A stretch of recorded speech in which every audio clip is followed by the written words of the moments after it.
Life in the Garden, brought to you by Nourish. Learning about nature together with your friends, Brandi Butternut and Jake.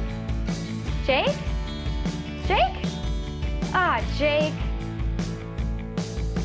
Jake Jalapeño.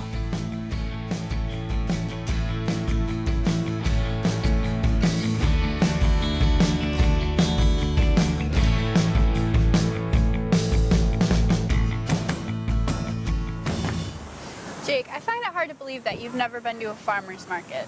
Well, I know, I'm a little embarrassed actually.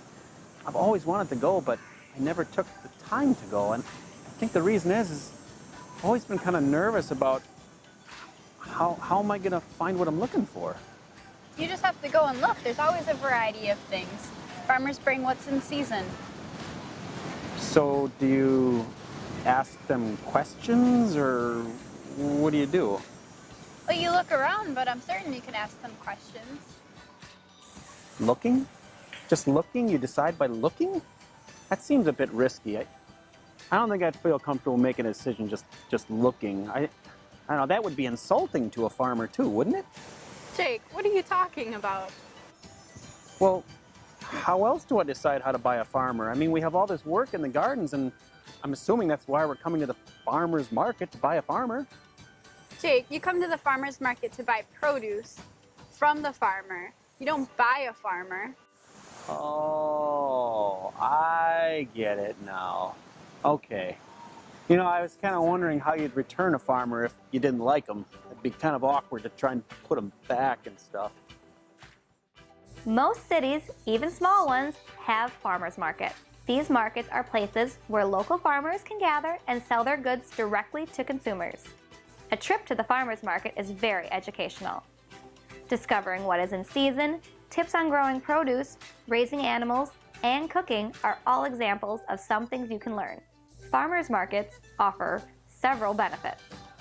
You can talk directly to the farmer and ask questions about their product. Many times, farmers will promote organic, sustainable methods of agriculture. The money you pay goes directly to the farmer, and you can be sure you are supporting someone whose values you identify with. Food is picked fresh in season, and as a result, the flavor quality is high, as well as the nutritional content. When shopping at the beginning of the market, you can be sure to have access to the widest variety of goods available before they are sold out.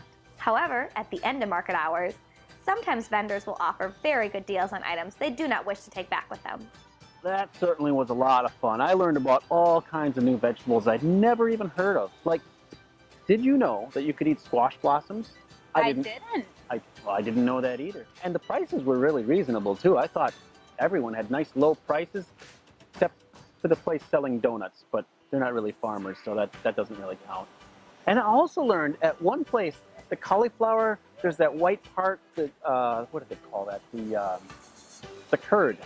The curd, they call it the curd. You take the leaves of the cauliflower and you bend them or break them and put them over the curd, and that's what keeps it white, because then the sun doesn't hit it and then they don't turn green and brown and purple or whatever colors they are. Except for green and the purple and the other colored cauliflowers, you don't need to put the leaves over the curd thingy, because the sun won't affect them.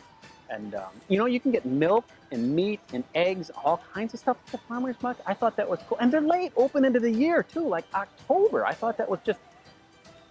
I'm sorry, did you want to say something? I'm just happy that we got the whole farmer's market thing figured out for you. It would have been really embarrassing to try to see you purchase a farmer. I had a question though. Shoot. So with flea markets, did they... Don't even start. Yeah, I didn't think it was fleas.